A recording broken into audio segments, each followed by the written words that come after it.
So I'm very happy to be introducing this next session, Strengthening Small Businesses Through Employee Ownership. This is a topic that we've been spending a lot of time researching at Rutgers. Actually, we just published a report that identified approximately 140,000 firms could be candidates for an ESOP. They're hiring 33 million employees. And approximately 1.1 million firms are possible candidates for a worker cooperative, hiring 22 million employees. So there's a pretty big gap, right? We all know that we're under 7,000 ESOPs, under 1,000 worker cooperatives. So there's a tremendous opportunity. And then, of course, we're familiar with the silver tsunami and the need to make some quick decisions. Certainly, I think building awareness is a very important next step, providing financial assistance.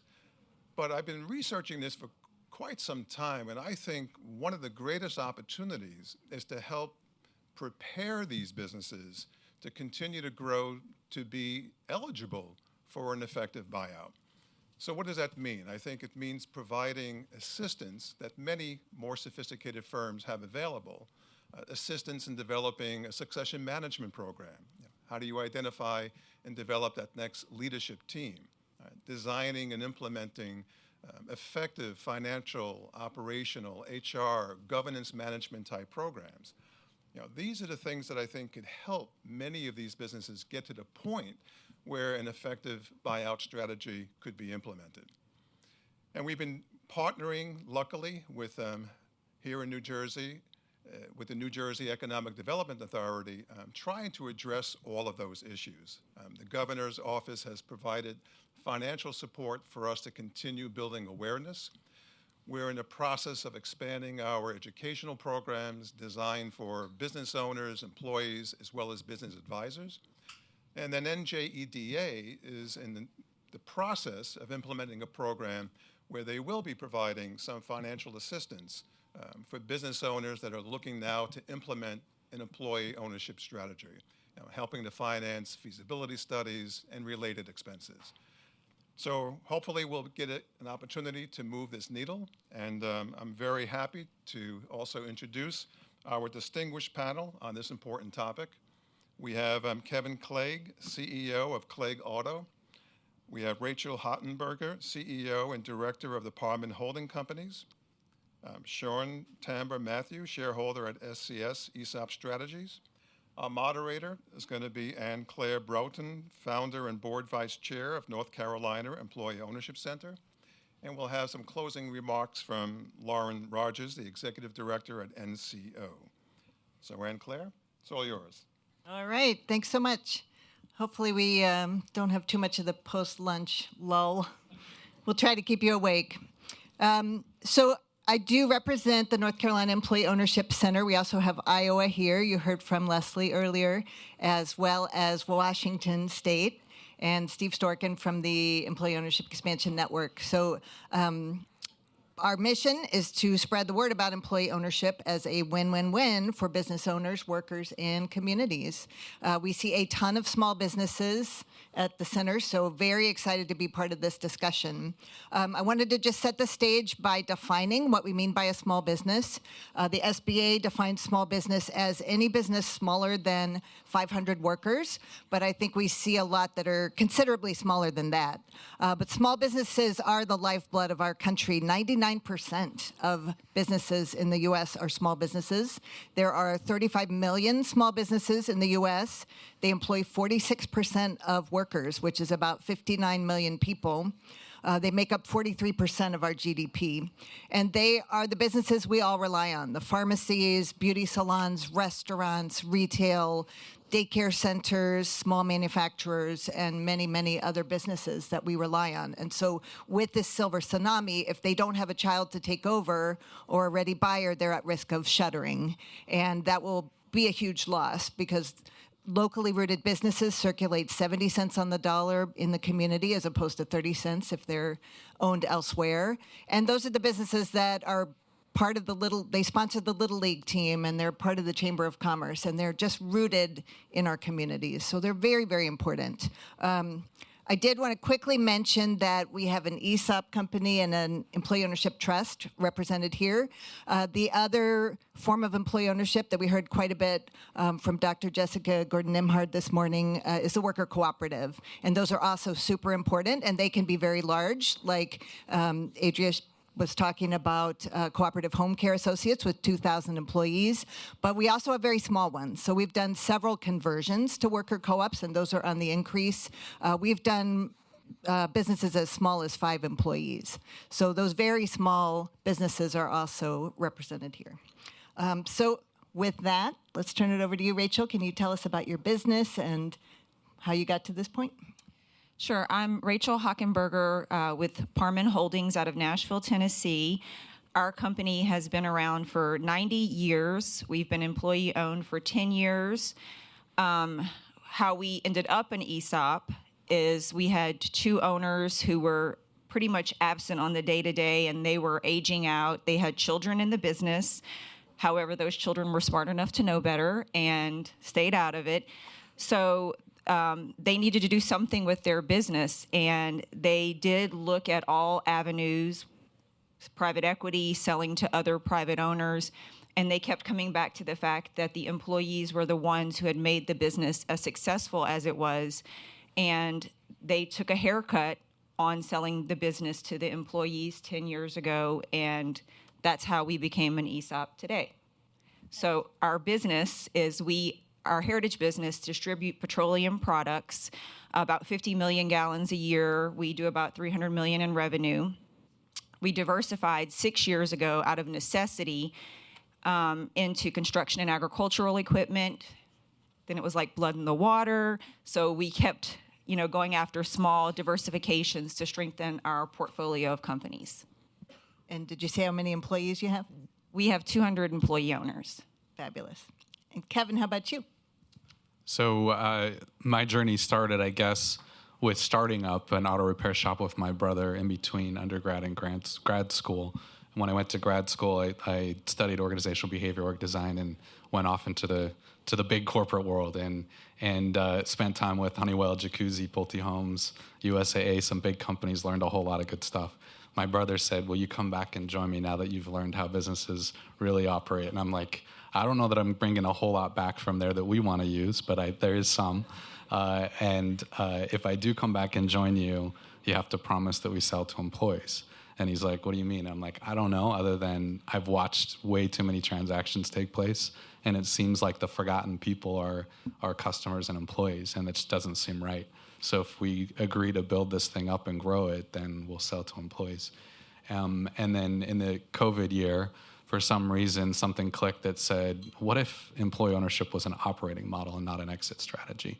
Like, what if we just started to operate inside of this? Because right now, we're already doing great things for employees. We have some form of profit sharing. But as soon as it transitions to employee-owned, then we're engaging everybody in a different way. We're engaging everyone in not just sharing of profits, but in sharing of leadership responsibilities, and the things that could happen and could change from doing that could be significant. And he said, okay, let's do it. I crazily told our employees, almost immediately thereafter, we're going to switch to employee-owned. And they're like, cool, what does that mean? I'm like, I don't know, but we'll figure it out. So I told them it'd probably take a quarter, 90 days or so. And they're like, okay, whatever. And then I studied ESOP because it's the only thing I knew of employee-owned, and decided there were some things that just inherently weren't going to work for us to go that route. And a lot of our things that were talked about today, the complexity, the cost, the prevention of acquisition, there's some things that just didn't seem like they would fit for us. And so we did research for a couple of years and used local university students to look at different forms of ownership and what those look like. And we looked at co-ops and then learned about EOTs. And unfortunately, there was almost nobody in the U.S. Well, we couldn't find anybody in the U.S. that had EOT research. And so we went to and got information from the UK and other places in Europe and put in place a perpetual purpose trust. And so it took us about 2 years to kind of research, figure it out, and then put one in place. And then we went live almost 3 years ago in a employee ownership trust. Did you say how many employees? 60 employees, and general automotive and repair, 3 of those stores, and then 1 store that's a body shop. Fantastic. All right, Shantamba, tell us about SES ESOP strategies and your work with small business. Great. So my name is Sean Matthew. I am an attorney, and I work on a team of 9 attorneys and 7 investment bankers that help structure ESOP transactions across the country. Our firm has always had a mission-oriented approach to this work, and that our motto is sort of we're going to create and maintain successful and sustainable business transitions to employee ownership. And it runs through how we advise our clients. It runs through how we expend our time sort of helping to build the ecosystem, whether it's working with folks like Steve Storkin at the Employee Ownership Exchange Network, and my colleague Jim Steicher being one of the founding board members there. It's our work with Rutgers, and which we'll touch on a little bit later today. And it's also our work, just sitting and talking to really cool and interesting people. And over the last several years, we've been able to meet some really cool and interesting people that I'll talk about a bit later, who are trying to do the work of 10xing employee ownership throughout the country, and trying to deal and bridge those gaps that are preventing us scaling employee ownership at the end of the day. Fantastic. And we know that employee ownership can really solve for a lot of problems, as we've heard from both Rachel and Kevin. Can you talk about some challenges implementing ESOPs in particular with small businesses, and maybe how you've overcome those? Yeah. No. So essentially, we see 3 gaps that are really a challenge to scaling employee ownership through ESOPs. One's a cash gap, one's a time gap, and then the other one's the truth gap. So I'll start with the truth gap first. We heard a lot today about how ESOPs are complex, and they are, sure, complex. But I think it's important to understand that in context, right? Anytime you're selling a business, that's a really complex process. It requires a lot of underwriting, a lot of time. You're hiring and talking to a suite of advisors, attorneys, investment bankers, accountants, and others who are helping you walk through the process of transitioning your business, right? And so, well, yes, ESOPs are complex. They're not any more complex than your typical third-party sale. It's just that the seller tends to be a little bit more exposed to the making of the sausage on the transaction side than your typical deal, right? And I think that kind of puts off some sellers, especially given the fact that this is probably going to be the first and last time they go through a material transition if they're selling 100% of their business to an ESOP, right? Typical third-party sale, you're dealing in an adverse situation where you're doing a ton of diligence, a Q of E and whatnot. But you're also having to go through the process. You're not having to go through the process of finding the banker that's going to help finance your transaction, right? You're relying on the buyer to do that, and relying on the buyer to bring the capital to bear in the transaction. And I think, some advisors in the ESOP space, there are a lot of nerds, myself included here. We don't have great pickup lines, and we kind of lead with, "Hey, ESOPs are really complex. You need to hire us," and it's like, guys, that's not the thing to do. The way that we like to frame it for our clients is that, look, this is going to be no more complex than your typical third-party sale transaction. Actually, at the end of the day, it's going to be a little bit easier. Certainly not as adversarial, right? Because you're working with a trustee that you're going to hire that's going to negotiate on behalf of the ESOP participants. I think this is where, depending on who you talk to, right, what is ESOPable, as in like what companies can actually be ESOPed, changes from provider to provider based on what their minimum fee requirement is.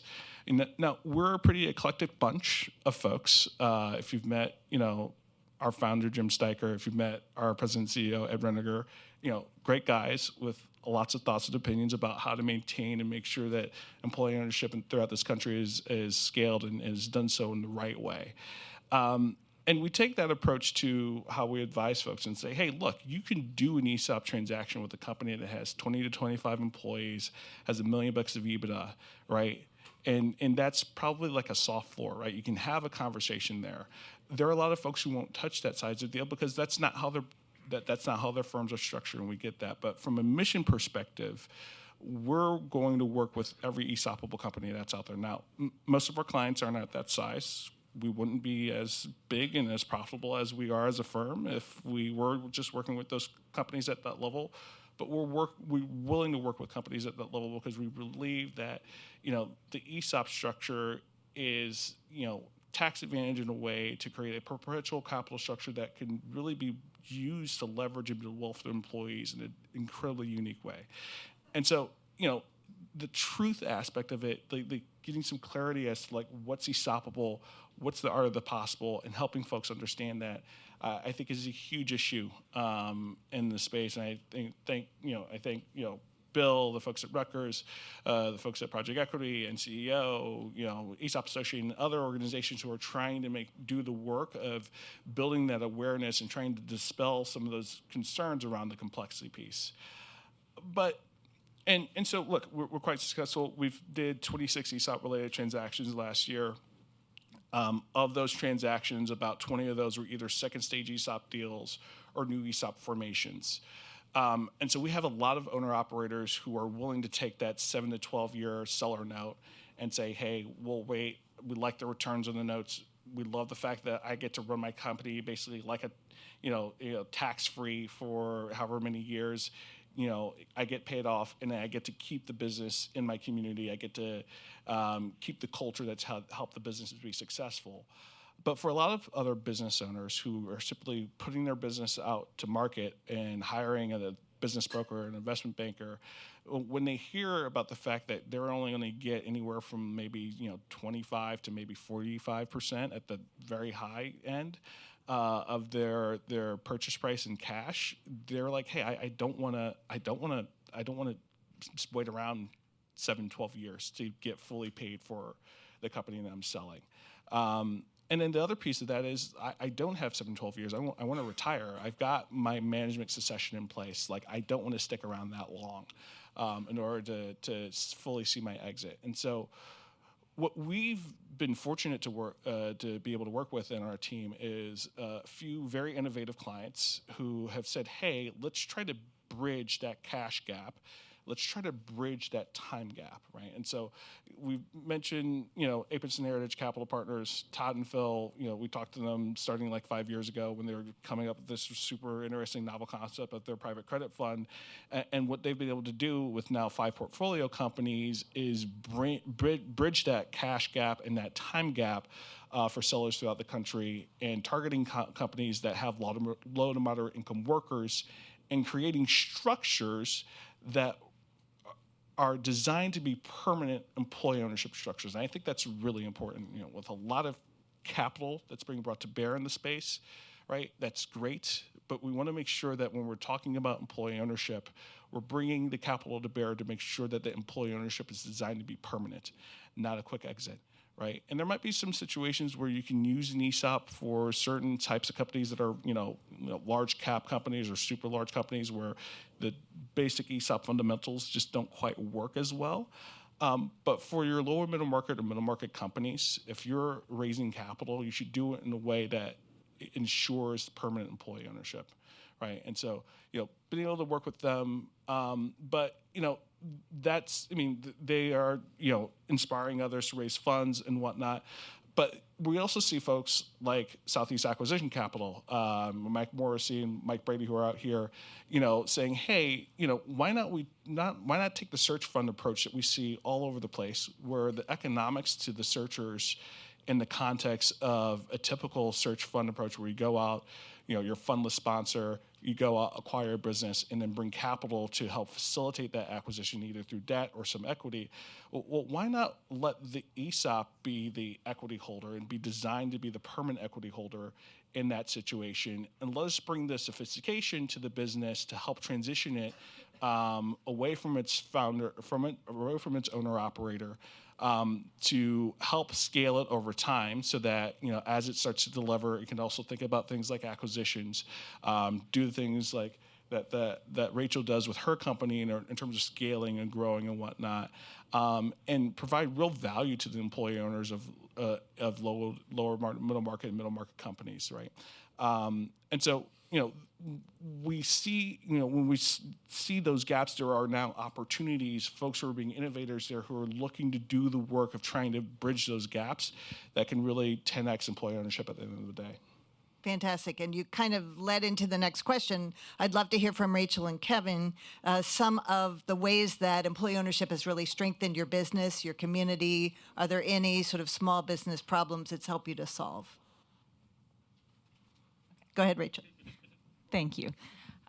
So just going with the community part, one of the big things about not selling to private equity, which private equity is not bad, but in our case, allowing those employees to stay within the community and strengthen that community, not removing the business and bringing it to another part of Tennessee or somewhere else in the country.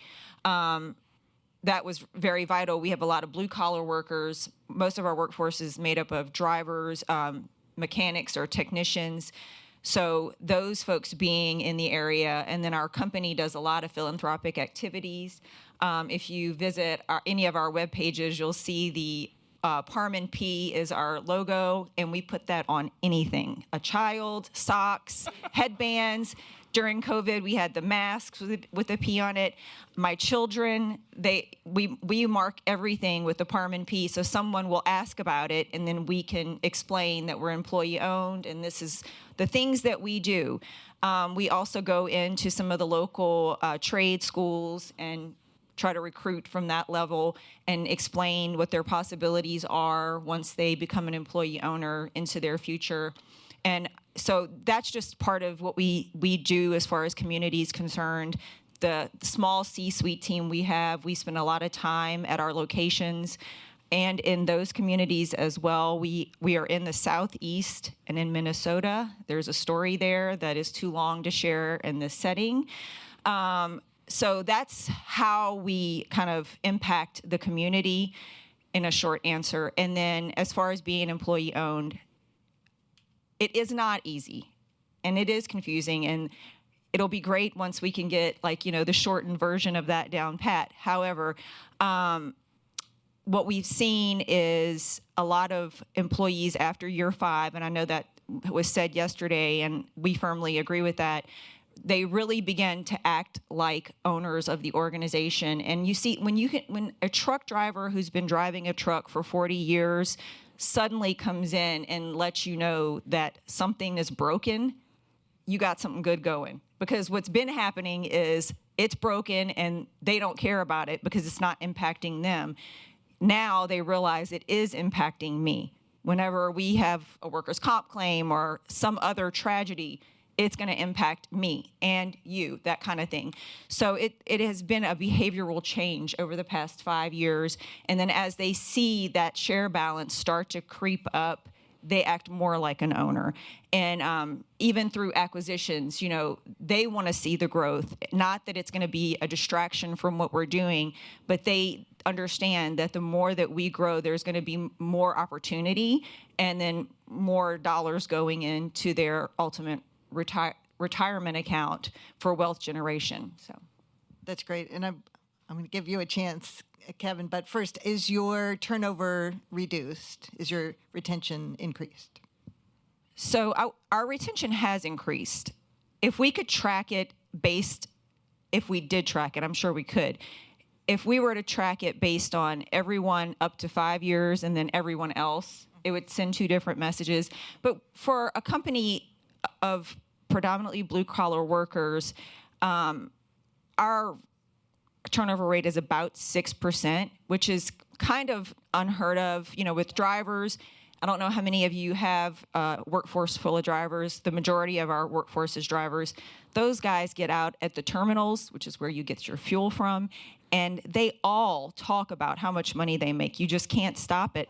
And that's terrible. Because for 10 cents, normally they'll go somewhere else really quickly. And so you battle that. I mean, we had pizza on Friday. Well, I'm going to leave and go where you are because we didn't have pizza on Friday. So it is extremely competitive, but 6% is a pretty good turnover rate for what we do. Fantastic. All right, over to you, Kevin. So we transitioned to employee ownership, and right off the bat, I realized that people were looking at me saying, so what? Like, we're an owner now. You've told us things are going to happen, but what does it even mean to be an owner? And I didn't sign up to be an owner. I just want to fix a car. And I'm like, interesting. So what does it mean to be an owner? And we spent the next year designing and putting together a curriculum that looks at, first, what does it mean to own your life? And then what does it mean to own your career? And then what does it mean to be an owner in a company? And we decided that this had to be done at a level of, like, let's take like 7th grade reading level and blue collar mechanic. And that doesn't want to engage, that just wants to fix a car, right? So in designing that, what we landed on is that when you talk about what matters most to somebody, anybody can have that conversation. And so we engage everybody in a dialogue and discussion facilitated that gets them thinking about the things that matter most to them in their lives. And at the point that you've identified some of those things, that you then make a conscious choice to put more energy towards those things. And if you choose to do that and you do it, you are owning your life. And that's the starting point of being an owner. And if you can't start with that, you're probably not going to get much further. And we tried the most grumpy, ornery mechanics in the company in a pilot project and took them through the training. And when we finished, they said, I've never done anything like that in my life. I don't know that I want to share any of my answers with anybody, even my spouse. But that was worthwhile, and everybody in the company should do it. And so we figured we were onto something there. And then we took that to then owning your career. And most people are waiting for their manager to tell them how to own their career, as opposed to really owning it themselves.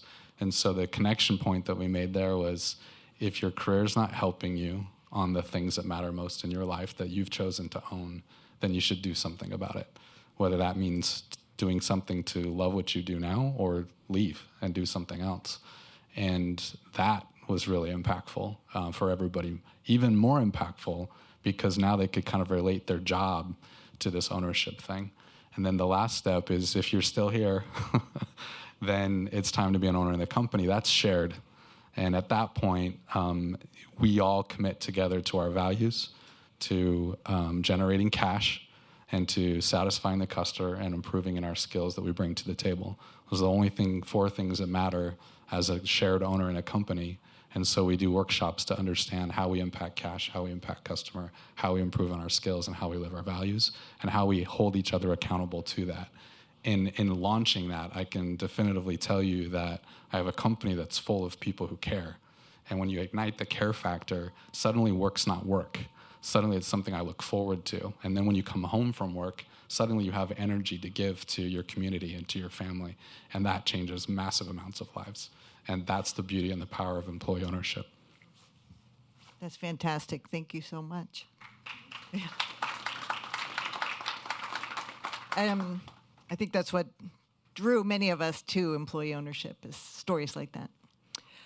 So we are seeing a lot more small businesses form holding companies for various reasons. And so I'd love, Rachel, for you to talk about why Parman went that direction and what advantages it gives you.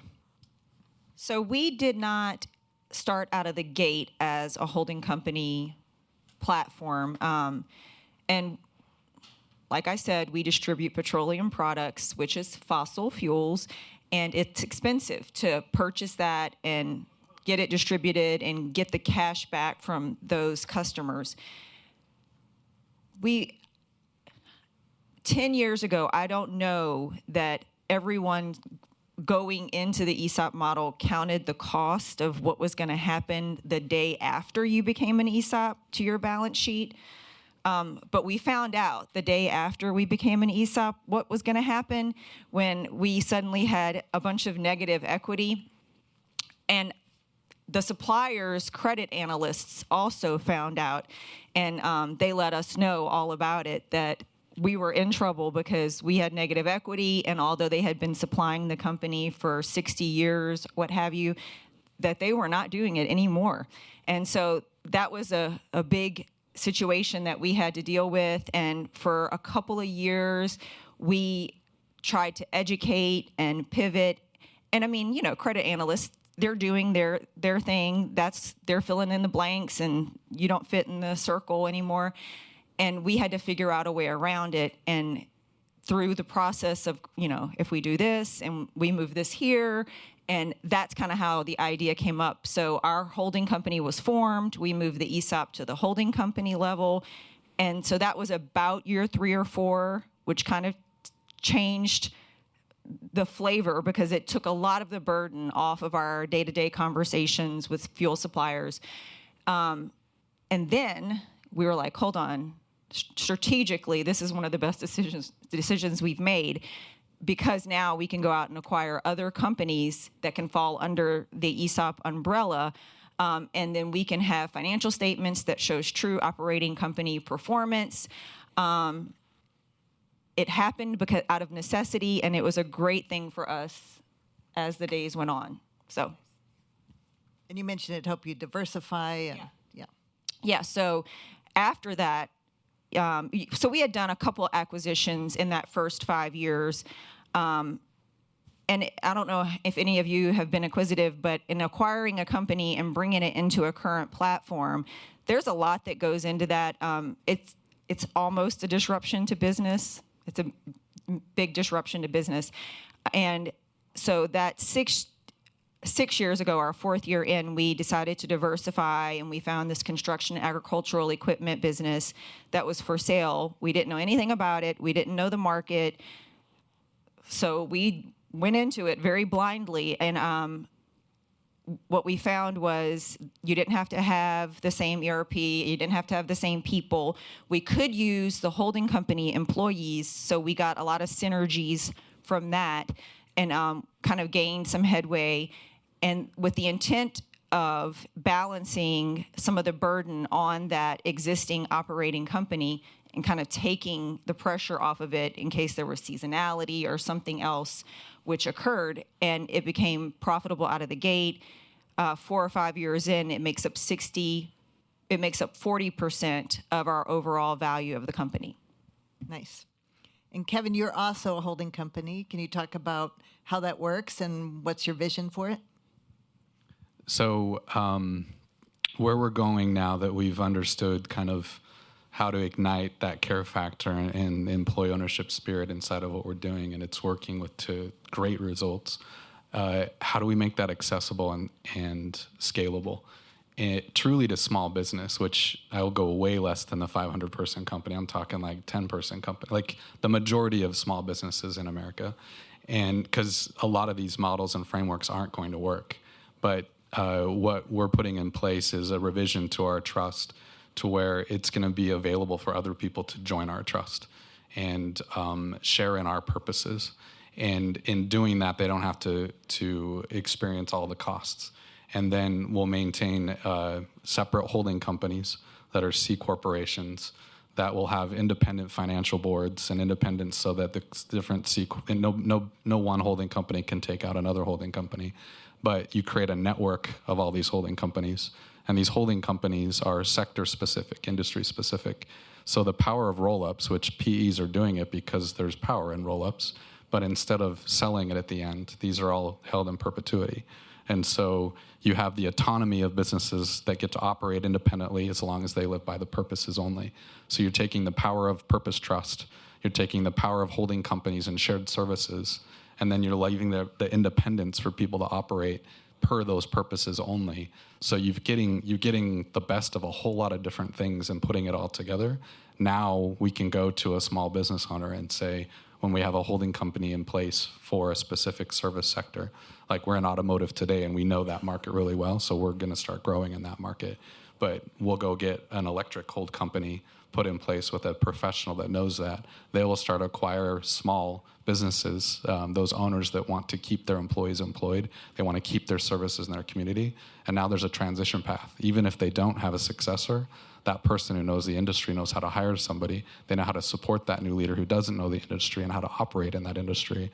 And now suddenly this idea of employee ownership is accessible to literally any small business, with it being affordable and succession planning built in place inside of it, and the power of a network that's constantly collaborating and connecting together.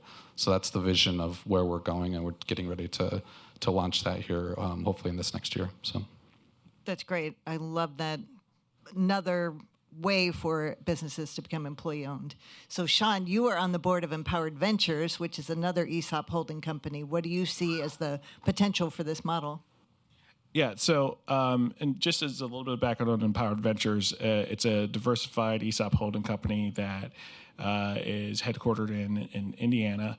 It's got a fabric distributor, a sort of a parts manufacturer, a children's furniture company for schools now, and a plumbing company. And I'm missing one. Oh, an RV parts manufacturer, all wrapped into one holding company. And the idea there is to, diversify the holdings of the legacy operating company that had formed the ESOP, and to grow employee ownership, right? And especially in industries where there isn't necessarily a path to inorganic growth through acquisition or organic growth that can really, make use of the returns that you're generating as an operating company. That model helps sustain and scale employee ownership and bring it to other individuals who, quite frankly, would not receive it because the owners were going through, again, a typical third-party sale process. And one of the things that we see, I know it was mentioned earlier, that if you're in an auction process or something along those lines, that you're going to be the top bidder, wins out. That's not our experience there. And I think that one of the interesting things is that the storytelling around employee ownership is super important and really resonates with business owners. Most of these business owners, again, they haven't heard about the ESOP concept. They're looking to retire. They're looking to exit their business.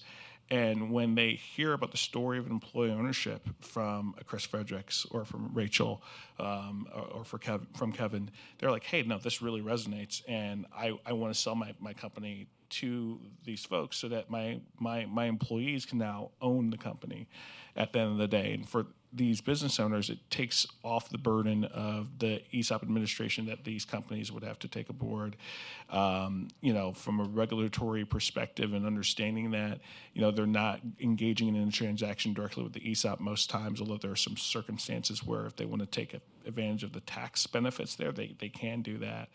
And it makes it much more traditional third-party sale. So again, you're not seeing all the sausage made with the bank lenders and everything like that, like you would in a standalone ESOP concept. I think it's a great way to help scale employee ownership. And I think, for those who are allocating capital, investing in Empowered Ventures, investing in other holding companies that are looking for capital, who can't simply rely on their lines of credit or other bank financing to facilitate opportunities that come their way. I think it's a great way to scale employee ownership, and I think it's a place for some innovation. You think about your small businesses in a community that might be focused on certain anchor institutions. Having a place-based ESOP holding company model might be a great initiative for a community foundation or someone else to sort of take aboard and establish to help facilitate employee ownership transitions, where you have a large enough sort of platform company that could take aboard the ESOP structure in a more traditional sense, but adding on smaller businesses that might not quite be ESOPable or might be ESOPable, but there's not the appetite there from the seller to really take aboard the administration aspects of it or the time gap issues that they might face at the end of the day. That's great. I'm so excited about this model. Well, speaking of innovation, you're doing some other cool projects, Sean. You've been involved with Rutgers initiatives to reach out to Black-owned businesses around employee ownership. Can you talk about that work and what you're learning so far? Yeah, so for the past several years, I've had the joy of working with Bill Castellano and Adria Sharf at Rutgers on a Kellogg Foundation funded project that focused on both, sort of Black business owners initially, but has expanded to work on diverse or underserved business owners, so women business owners, other business owners of color, and whatnot. The first step in that was to create an online sort of curriculum of, saying, hey, here's employee ownership, here's what it means, here's what the financing looks like, here's what the process looks like, and to create a resource of that online for business owners and kind of roll that out, I think now a couple of years ago. Now what we're doing is doing some additional work now to engage advisors who are working with minority business owners, who are working with women business owners, to really bring them aboard, either educate them or provide them with resources that will help their clients better understand the employee ownership transition options. And we're also dealing with issues with, certain certified minority businesses and whatnot, in a partnership with the NCEO, which I'll let Lauren speak about a little bit later, that we're very excited about to deal with some of the valuation gap issues that minority business owners face, especially when they're looking to trade their business, go and retire, yet they're relying on their certification as a minority-owned business to generate revenue. There's a nice path forward for that now that we're working on with NCEO. So, very exciting stuff. Nice. I'm looking forward to hearing about that. Well, Kevin and Rachel, are there any things that you would like for those of us working in employee ownership or funders or policymakers to know about how to best support small businesses in converting to employee ownership?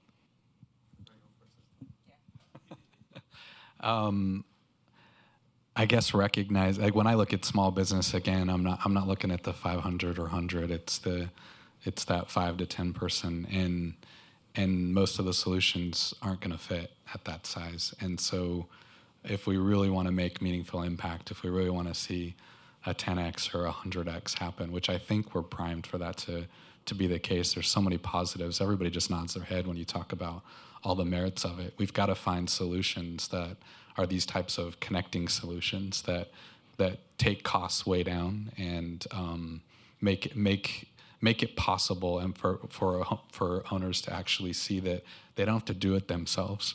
Like, if any of you've started a business and you put all those hats on and you feel what it feels like to suddenly be responsible for employees, and you have to figure out accounting, and you have to figure out hiring people, and you have to figure out marketing your business, and all these things, add ownership onto that, employee ownership, it's just too much. And so simplified, connecting, I can tell you there's lots of employee owners out there that are tired. They're working so hard, and if we give them options of and help them figure out how to unite together and connect together a little bit and share in some sort of an employee ownership platform, they'll bite. And so we got to start thinking about some newer options and not the traditional ones that are on the table. So in 2023, our company won Company of the Year in the Southeast chapter through the ESOP Association. And I am naturally an introvert and was not informed that I was going to have to say anything when I thought it was just like, get the trophy, get back on the airplane, go home. And so, they gave the glass thing, took a picture, and then they're like, now you have to say something. And I was not prepared, so I said, running an ESOP is not for the faint of heart. And that was the end of it. But nobody laughed. And so since then, I have tried to add a little color to that, because running an ESOP is not for the faint of heart. It requires a unique group of people, the C-suite, the management team, the advisors. It really requires people who are kind of selfless to be in that position. And we became an ESOP because the owners needed a succession plan. They did have children in the business. One of the sons still works for the company today and is thankful that he didn't take the burden, was not enforced to take the burden. And so looking back in time, when we did the transaction, I was the controller. And now in my position, I have the opportunity to talk to companies looking at options for their next steps. And they ask me, like, what would you say? And I always say, do as much homework as you can, and get an advisor, and then listen to what your advisor says, and then look up all the other things that they're not telling you. Go to as many conferences, get well educated on what your options are, and so on. And I think it was said best earlier by Tammy and Phil Reeves. They had all the points right there. It is complex. I think everybody knows it, and I think everybody's looking at how to make it less complex. And then in our position, if you are not capital intensive and you have a lot of cash, good for you. We didn't. So it took a long time for us to kind of overcome that burden. And, now growing the company, we're always looking. Somebody asked, like, how do you finance your acquisitions? Do you do this? And I'm like, yes, anything. We look in the couch cushions, take the pennies out of the loafers, everything to finance acquisitions out of necessity. So I think making access to capital easier and cheaper, and a lot of educating those coming into the space so that their setup is right for their employee owners and that they totally buy in and believe it. Because what you don't want is anybody being 2 or 3 years in going like, this was a mistake. So. Well, anything else any of you want to share with the audience before we open it up for questions? Nope. Any questions for the panel?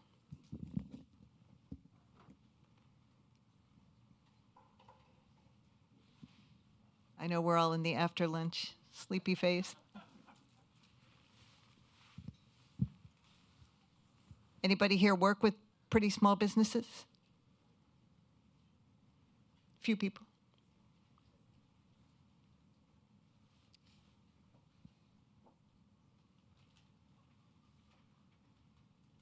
Any questions for these panelists? I guess the other thing we could talk about is the employee ownership trust. We had a meeting at lunchtime about, we'll get to your question, one second, about how to streamline the trust experience for business owners and make it, like you guys are saying, simpler and easier and more manageable.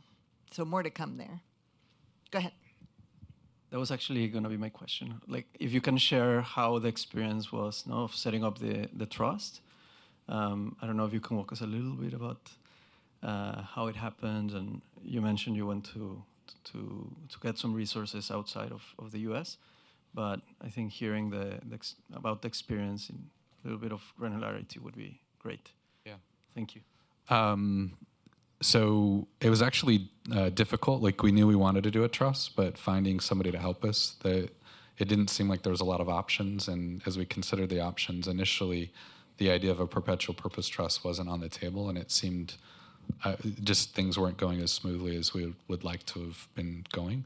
When we connected in with Common Trust, who had experience in putting in a perpetual trusts, that was like light bulb going on as far as like, oh wow, like this idea that there's purposes that can be preserved, the idea that there's a stewardship committee that's their sole responsibility, the idea that there's a trust enforcer that can protect to ensure that the stewardship committee, if they go sideways, that they can make them toe the line. It really felt like, which is what we wanted in selling, was to really preserve that these are great mechanic shops for these communities and for the people that work here for forever, and we can protect that inside of the trust.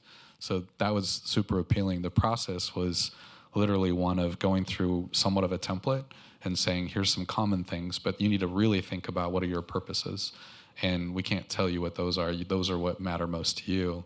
And then it was an iterative process of just going back and forth on, well, we think this matters, and then get really challenged on, well, is that going to last 100 years? Are you sure you want to be that specific? Maybe you want to provide some flexibility if things were to change. So it was a back and forth process as we defined our purposes and then put in place the various mechanisms for the Trust Stewardship Committee to operate, successors of it, how you elect a trust enforcer, how change would occur if there's grievances from employees, like just kind of going through those steps and putting it in place. And then the last step was getting the 4 ownership teams, because it was 4 separate businesses with 4 separate ownership groups, to all agree to buy out. So that was way harder than putting the trust in place. So, and then getting that all written up and done.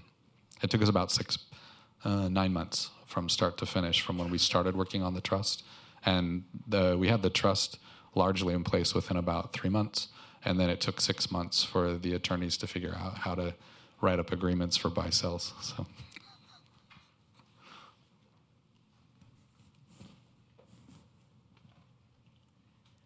Hi, everybody. My name is Hilary Abell, and I'm working at the U.S. Department of Labor, heading up the Division of Employee Ownership, which for now is just me. But our primary mandate under the Work Act, one is to make grants if we have grant funding, which we don't right now.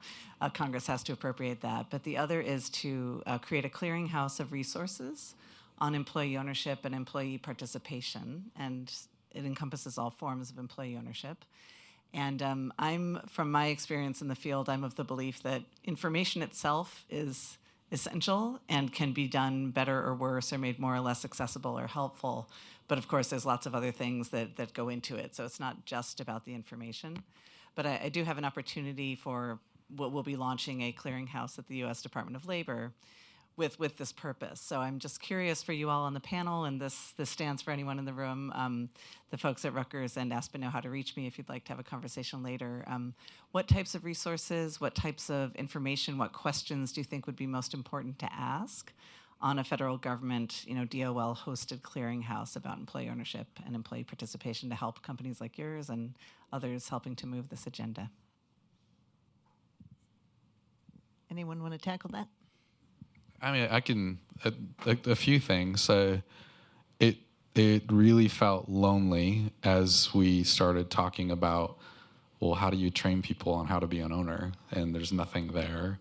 How do you help teams be self-managed? Because it's not just about dollars. If we just do the dollars, then we're not going to really change lives.